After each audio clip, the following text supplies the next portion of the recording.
जय हिंद। नमस्कार साथियों। स्वागत है आप सभी का Chaudhary IAS academy YouTube platform पर। मैं चौधरी अनिल शौरान आशा करता हूं कि आप और आपकी फैमिली में सभी अच्छे होंगे, स्वस्थ होंगे। तो आज हम करने जा रहे हैं राष्ट्रीय उद्यान एवं वन्य जीव अभ्यारण्य। तो हर रोज आपकी क्लासेस जो होंगी वो डेली क्लासेस होंगी और टॉपिक वाइज हरियाणा जी के जो है हम इसमें कवर करेंगे। तो चलिए स्टार्ट करते हैं। मंजिल उन्हीं को मिलती है जिनके सपनों में जान होती है। पंखों से कुछ नहीं होता क्योंकि हौसलों से उड़ान होती है। तो आज हमारा पहला टॉपिक इसमें हम कवर करेंगे राष्ट्रीय उद्यान एवं वन्य जीव अभ्यारण्य के बारे में। दूसरा टॉपिक हमारा होगा वन्य जीव अभ्यारण्य। तीसरे टॉपिक में हम कवर करेंगे संरक्षण रिजर्व जो है हमारे हरियाणा के उनके बारे में। फोर्थ टॉपिक में हम कवर करेंगे प्रजनन केंद्र और जो केंद्रीय प्रजनन केंद्र हैं उनके बारे में।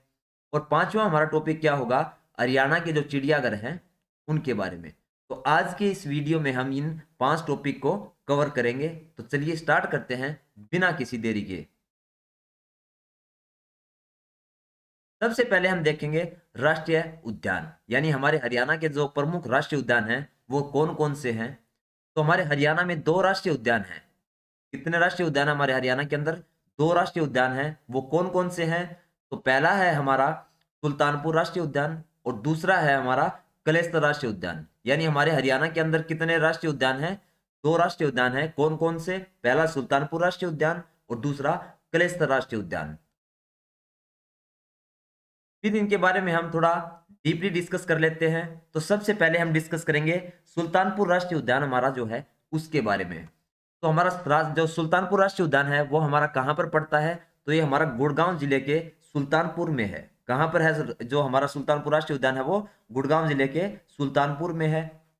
नेक्स्ट आपका, पहले ये पक्षी अभ्यारण्य था। जो आपका सुल्तानपुर राष्ट्रीय उद्यान है वह पहले क्या हुआ करता था? पक्षी अभ्यारण्य हुआ करता था, लेकिन उसको 1991 में राष्ट्रीय पार्क बना दिया गया था। पहले क्या हुआ करता था सुल्तानपुर राष्ट्रीय उद्यान? पहले यह एक पक्षी अभ्यारण्य हुआ करता था जिसको क्या कर दिया था 1991 में राष्ट्रीय पार्क बना दिया गया। यह उद्यान किसके लिए प्रसिद्ध है? तो यह उद्यान जो है वो प्रवासी पक्षियों के लिए प्रसिद्ध माना जाता है।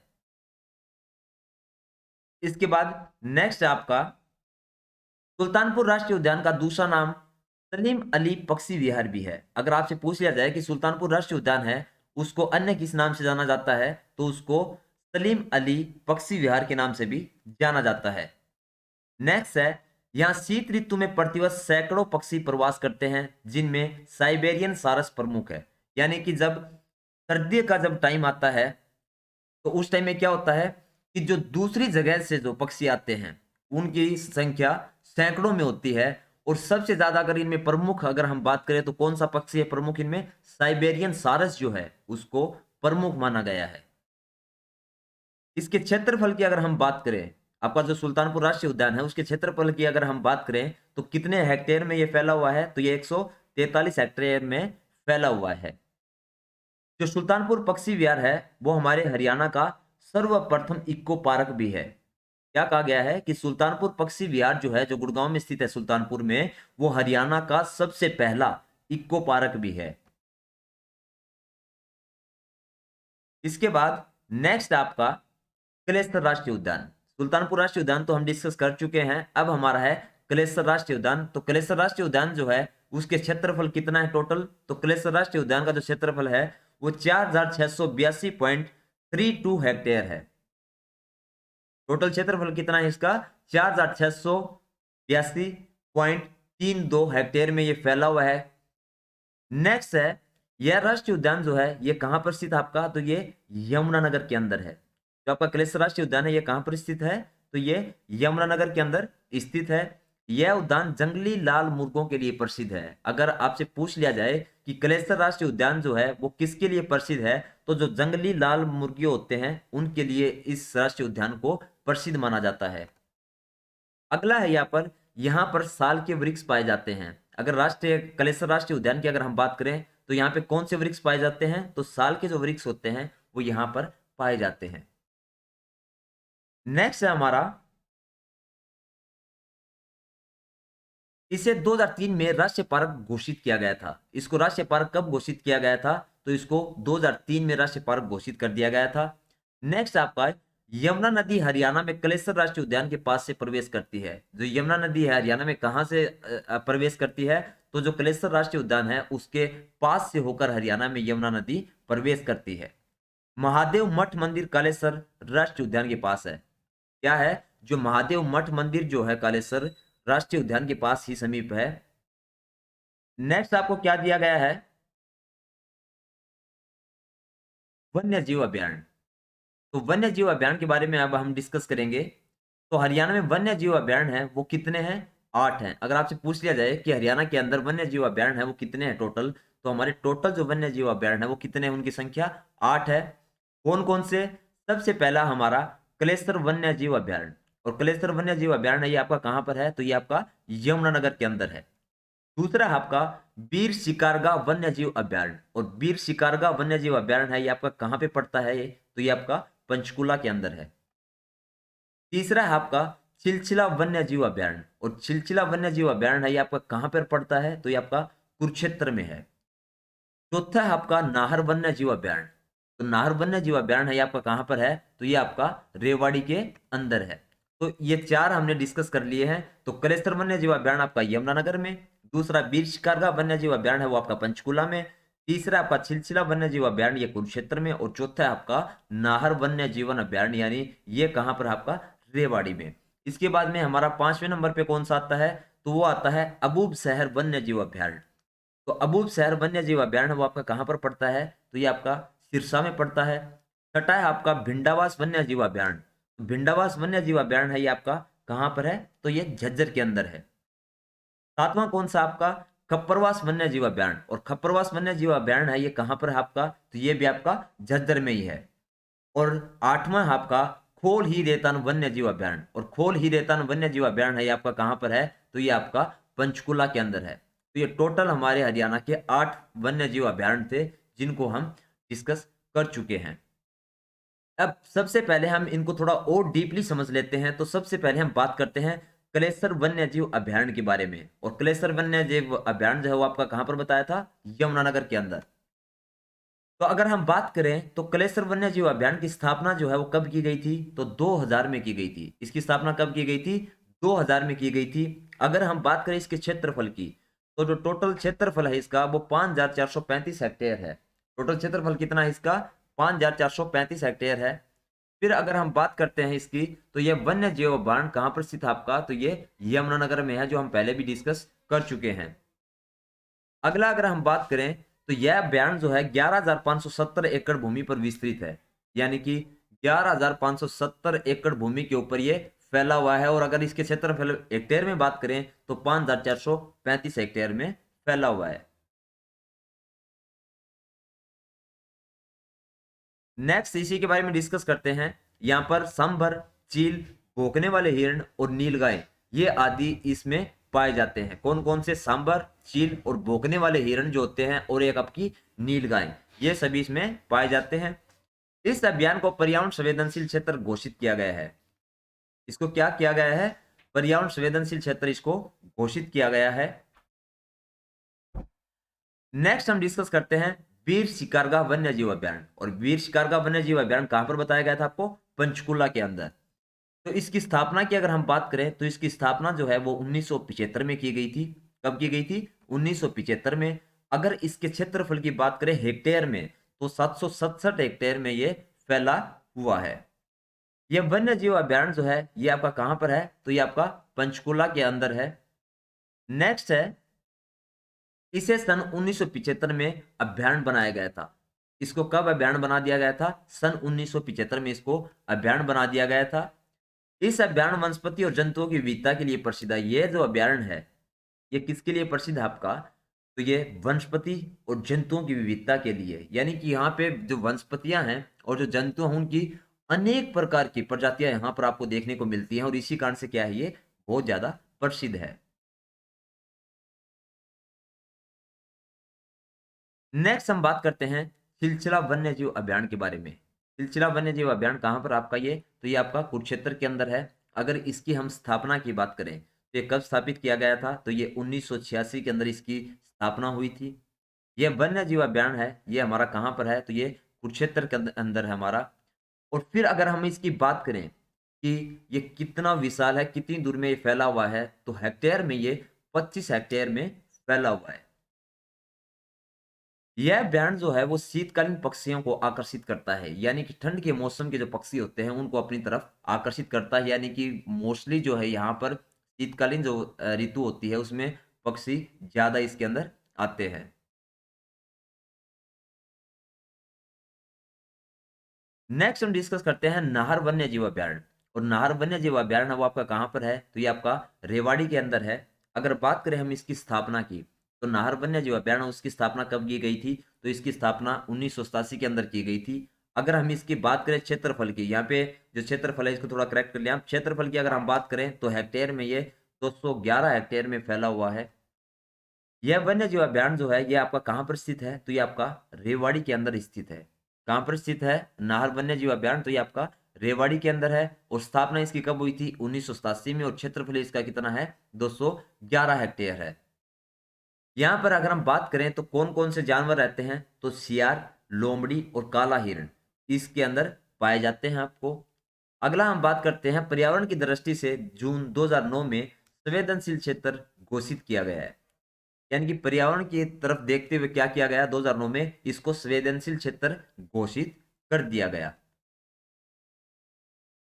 नेक्स्ट हम डिस्कस करते हैं अबूब शहर वन्यजीव अभयारण्य के बारे में। तो अबूब शहर वन्यजीव अभयारण्य है, ये आपका कहाँ पर है? तो ये सिरसा के अंदर है। अगर हम बात करें इसकी स्थापना की, तो इसकी स्थापना कब की गई थी? तो 1987 में इसकी स्थापना की गई थी। किसकी? अबूब शहर वन्यजीव अभयारण्य की।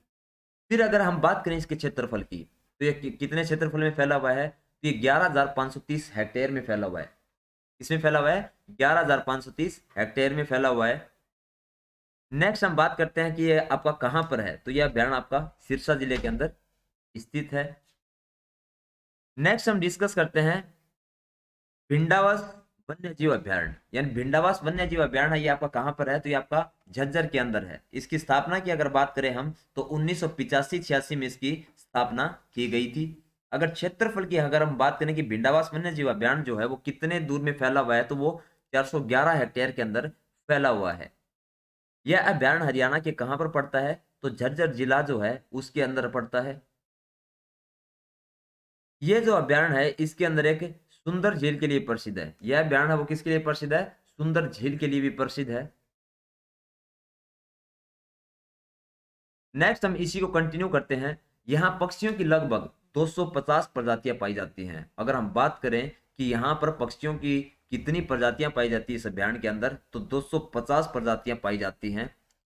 इसे 3 जून 2009 को पक्षी अभयारण्य के रूप में स्थापित किया गया। इसकी स्थापना कब हुई थी? 1985-86 में हुई थी, लेकिन 3 जून 2009 को इसको पक्षी अभयारण्य का रूप दे दिया गया। हम डिस्कस करते हैं खप्परवास वन्य जीव अभयारण्य। और खप्परवास वन्य जीव अभयारण्य है ये आपका कहां पर पड़ता है? तो ये भी आपका झज्जर डिस्ट्रिक्ट के अंदर ही आता है। इसकी अगर हम स्थापना की बात करें, तो इसकी खप्परवास वन्य जीव अभयारण्य की स्थापना भी 1987 में ही की गई थी। इसकी अगर हम टोटल क्षेत्रफल की बात करें, तो इसकी क्षेत्रफल जो है हेक्टेयर में 82 हेक्टेयर में ये फैला हुआ है। यह झज्जर जिले में भिंडावास वन्य जीव से मात्र 1.5 किलोमीटर की दूरी पर स्थित है। यानी कि भिंडावास जो आपका था उससे कितना है इसका डिस्टेंस? तो सिर्फ और सिर्फ 1.5 किलोमीटर का डिस्टेंस है। नेक्स्ट हम इसी को कंटिन्यू करते हैं। पर्यावरण प्रदूषण के दृष्टिकोण से यह संवेदनशील क्षेत्र के तहत आता है। तो पर्यावरण प्रदूषण की दृष्टिकोण से क्या करता है? संवेदनशील क्षेत्र के अंतर्गत इसको रखा गया है। अगर हम बात करें इसके एकड़ की कि कितने एकड़ में फैला हुआ है, पहले हमने हेक्टेयर की बात की थी, लेकिन एकड़ की अगर हम बात करें तो 204.36 एकड़ में ये फैला हुआ है। अगर हम बात करें इसको मान्यता कब दी गई, तो वर्ष 1991 में इसको मान्यता दे दी गई थी। नेक्स्ट हम डिस्कस करते हैं खोल ही रेतान वन्य जीव अभयारण्य। और खोल ही रेतान वन्य जीव अभयारण्य ये आपका कहां पर है? तो ये आपका पंचकूला के अंदर है। फिर अगर हम बात करें इसकी स्थापना की, तो इसकी स्थापना जो है वो 2007 में की गई थी। इसकी स्थापना कब की गई थी? 2007 में। फिर अगर हम बात करें इसके क्षेत्रफल की, तो टोटल क्षेत्रफल जो है वो इसका कितना है? तो इसका टोटल क्षेत्रफल 2226 हेक्टेयर है। हेक्टेयर में अगर हम बात करें तो कितना है, 2226 हेक्टेयर।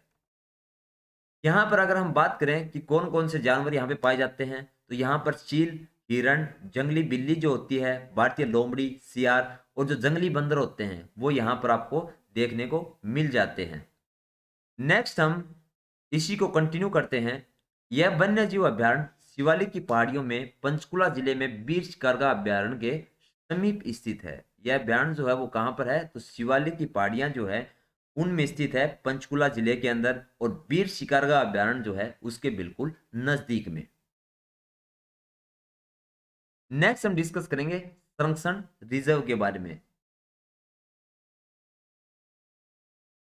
तो संरक्षण रिजर्व जो है वो हरियाणा में दो संरक्षण रिजर्व है। हरियाणा में कितने संरक्षण रिजर्व हैं, दो संरक्षण रिजर्व हैं। पहला कौन सा है, सरस्वती वन्य जीव अभ्यारण्य, और दूसरा आपका बीर बारा वन्य जीव अभ्यारण्य।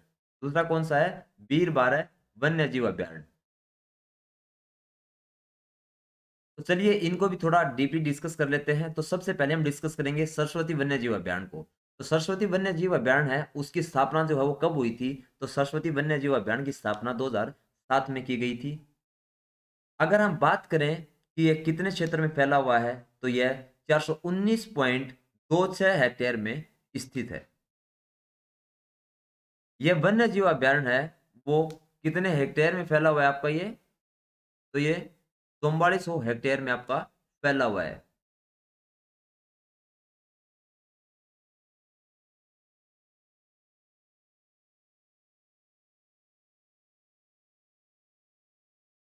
नेक्स्ट आपका हरियाणा के कैथल और कुरुक्षेत्र जिले में स्थित यह अभ्यारण्य राज्य का तीसरा सबसे बड़ा वन भी है। क्या कहा गया है कि हरियाणा के कैथल और कुरुक्षेत्र जिले में स्थित यह अभ्यारण्य कहाँ कहाँ पर है, ये कैथल और कुरुक्षेत्र तक फैला हुआ है। और यह अभ्यारण्य जो है अगर हम बात करें हरियाणा हरियाणा के अंदर, तो ये तीसरा सबसे बड़ा क्या है, वन भी है। इसे कब मान्यता दी गई थी, तो इसे जुलाई 1988 में मान्यता प्राप्त कर दी गई थी।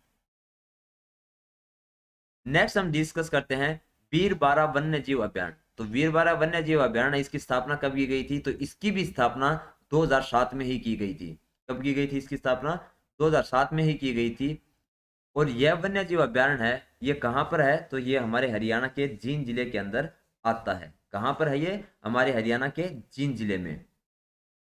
अगला हम बात करें कि ये कितने क्षेत्र में फैला हुआ है, तो ये 419.26 हेक्टेयर में फैला हुआ है। कितने एरिया में फैला हुआ है, 419.26 हेक्टेयर में ये फैला हुआ है।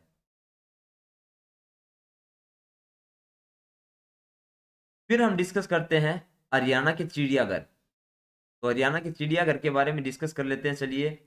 तो हरियाणा में मिनी चिड़ियाघर जो है वो आपका कहाँ पर है, तो वो पीपली के अंदर है। कहाँ पर है, पीपली के अंदर। इसको कब स्थापित किया गया था, 1982 में। दूसरा है आपका मिनी चिड़ियाघर, और ये आपका कहाँ पे स्थित है, तो ये आपका भिवानी में है। और इसको भी कब स्थापित किया गया था, तो 1982 में ही। तीसरा चिड़ियाघर है आपका रोहतक। कहाँ पर है, रोहतक के अंदर, और इसको कब स्थापित किया गया, 1986 के अंदर। तो पहला आपका मिनी चिड़ियाघर ये कहाँ पर है, पीपली में, और कब स्थापित किया गया, 1982। दूसरा है आपका भिवानी में, और इसको कब स्थापित किया गया, 1982 में ही। और तीसरा है आपका चिड़ियाघर रोहतक के अंदर, इसको कब स्थापित किया गया, 1986 में। हिसार के अंदर जो है हमारा बड़ा हिरण उद्यान भी है। हमारा जो हिसार है उसके अंदर क्या है, एक बड़ा हिरण उद्यान भी है। और इसकी स्थापना अगर हम बात करें तो इसकी स्थापना 1970 में की गई थी। फिर अगर हम बात करें इसके क्षेत्रफल की, तो यह 42 एकड़ में फैला हुआ है। ये कितने क्षेत्र में फैला हुआ है, तो 42 एकड़ में फैला हुआ है। और यह घसू रोड हिसार में स्थित है। कहाँ पर स्थित है ये जो घसू रोड जो है उसके ऊपर स्थित है। नेक्स्ट हम बात करते हैं फरीदाबाद व हिसार में दो विशेष पर्यावरण न्यायालयों की स्थापना की गई है। क्या कहा गया है कि फरीदाबाद हिसार जो है हमारा, उसके अंदर दो विशेष पर्यावरण न्यायालयों की स्थापना की गई है। हरियाणा की अगर हम फिर प्रजनन केंद्र की अगर बात करें, हरियाणा के आप प्रजनन केंद्र की बात करें, तो सबसे पहले आपका फिसेंट प्रजनन केंद्र है। और फिसेंट प्रजनन केंद्र है वो आपका कहाँ पर है, तो ये मोरनी के अंदर है। मोरनी किस डिस्ट्रिक्ट के अंदर आता है, आपका पंचकुला के अंदर। दूसरा है आपका रेड जंगल फाउल। दूसरा कौन सा है, रेड जंगल फाउल। और ये कहाँ पर है आपका, पिंजौर। और पिंजौर भी कहाँ पे आता है, आपका पंचकुला के अंदर। तीसरा हम बात करते हैं चिड़िया प्रजनन केंद्र। चिड़िया प्रजनन केंद्र है ये आपका कहाँ पर है, तो ये आपका मोरनी के अंदर है, और मोरनी भी कहाँ आता है आपका, पंचकुला के अंदर ही आता है। फिर हम डिस्कस करते हैं चौथा, तितर प्रजनन केंद्र, और तितर प्रजनन केंद्र है ये आपका कहाँ पर है, तो ये अभी आपका मोरनी के अंदर है, पंचकुला डिस्ट्रिक्ट में। फिर नेक्स्ट है आपका चिंकारा प्रजनन केंद्र, और चिंकारा प्रजनन केंद्र है वो आपका कहाँ पर है, कैरू, और डिस्ट्रिक्ट कौन सी है, तो आपकी डिस्ट्रिक्ट होगी भिवानी। नेक्स्ट है आपका मगरमच्छ प्रजनन केंद्र, और मगरमच्छ प्रजनन केंद्र जो है वो कहाँ पर है, भोर सैदान, और भोर सैदान क्षेत्र कहाँ पर पड़ता है, तो कुरुक्षेत्र डिस्ट्रिक्ट के अंतर्गत आता है। अगला है आपका गीत संरक्षण एवं प्रजनन केंद्र, और गीत संरक्षण एवं प्रजनन केंद्र जो है वो आपका कहाँ पर है, पिंजौर के अंदर है। अगर हम बात करें डिस्ट्रिक्ट की, तो डिस्ट्रिक्ट आपकी कौन सी होगी, पंचकुला होगी। नेक्स्ट प्रजनन केंद्र है आपका मोर एवं चिंकारा प्रजनन केंद्र, और मोर एवं चिंकारा प्रजनन केंद्र है वो आपको कहाँ पर है, तो वो झाबुआ में है, और झाबुआ कहाँ पर पड़ता है आपका, रेवाड़ी डिस्ट्रिक्ट के अंदर। नेक्स्ट हम बात करते हैं तो ब्लैक बक प्रजनन केंद्र, और ब्लैक बक प्रजनन केंद्र है वो आपका कहाँ पर है, तो ये आपका पीपली कुरुक्षेत्र के अंदर है। कहाँ पर है, पीपली, और डिस्ट्रिक्ट की अगर हम बात करें तो कुरुक्षेत्र। अगला है आपका हाथी पुनर्वास एवं अनुसंधान केंद्र, और हाथी पुनर्वास एवं अनुसंधान केंद्र है वो आपका कहाँ पर पड़ता है, तो वो बस्तूर के अंदर पड़ता है। और डिस्ट्रिक्ट की अगर बात की जाए तो डिस्ट्रिक्ट कौन सी है, यमुनानगर। अगला है आपका ऊंट प्रजनन केंद्र, और ऊंट प्रजनन केंद्र है वो आपका कहाँ पर स्थित है, वो सिरसा डिस्ट्रिक्ट के अंदर है। नेक्स्ट आपका हिरण पार्क, और हिरण पार्क आपका कहाँ पर है, तो ये आपका हिसार के अंदर है। हिरण जो पार्क है वो कहाँ पर आपका, हिसार में। नेक्स्ट हम बात करते हैं भारत के प्रजनन केंद्र जो हरियाणा के अंदर स्थित है। भारत के प्रजनन केंद्र जो हरियाणा के अंदर स्थित है, तो सबसे पहला है भेड़ प्रजनन केंद्र, और भेड़ प्रजनन केंद्र है वो कहाँ पर आपका, हिसार के अंदर। नेक्स्ट आपका भैंस प्रजनन केंद्र, तो भैंस प्रजनन केंद्र है वो भी आपका कहाँ पर है, तो ये भी आपका हिसार में है। तीसरा आपका असव प्रजनन केंद्र, और असव प्रजनन केंद्र है ये भी आपका कहाँ पर स्थित है, तो ये भी आपका हिसार के अंदर है। यानी हिसार के अंदर कौन कौन से हो गए, भेड़ प्रजनन केंद्र, भैंस प्रजनन केंद्र, और असव प्रजनन केंद्र। ये तीनों के तीनों ही कहाँ पर हैं आपके, ये हिसार के अंदर ही स्थित हैं। नेक्स्ट आपका सुअर प्रजनन केंद्र, और सुअर प्रजनन केंद्र है वो भी आपका कहाँ पर है, तो यह भी आपका हिसार के अंदर ही है। और अगर हम बात कर ले कि हरियाणा के अंदर सुअर सबसे ज्यादा कहाँ पाई जाती हैं, तो सबसे ज्यादा सुअर जो हमारे हरियाणा के अंदर, वो हमारी सोनीपत के अंदर पाई जाती हैं। अगला हम बात करते हैं ऊंट प्रजनन केंद्र की। तो ऊंट प्रजनन केंद्र, अभी तक के जो 4 प्रजनन केंद्र थे, तो वो चारों के चारों कहाँ थे, हमारे हिसार के अंदर थे। पांचवा है हमारा ऊंट प्रजनन केंद्र, और ऊंट प्रजनन केंद्र है वो हमारा कहाँ पर है, तो वो सिरसा के अंदर है। इसी के साथ हमारा तो ये है, क्लास हमारी खत्म होती है। उम्मीद करता हूँ कि आज की क्लास आप लोगों को पसंद आई होगी। अगर आपको पसंद आई होगी तो लाइक करें, शेयर करें, और अभी तक आपने हमारे चैनल को सब्सक्राइब नहीं किया है तो चैनल को सब्सक्राइब कर लें, और आपको अच्छा लगा हो और भी ज़्यादा तो अपने साथियों के साथ भी शेयर जरूर करें। धन्यवाद।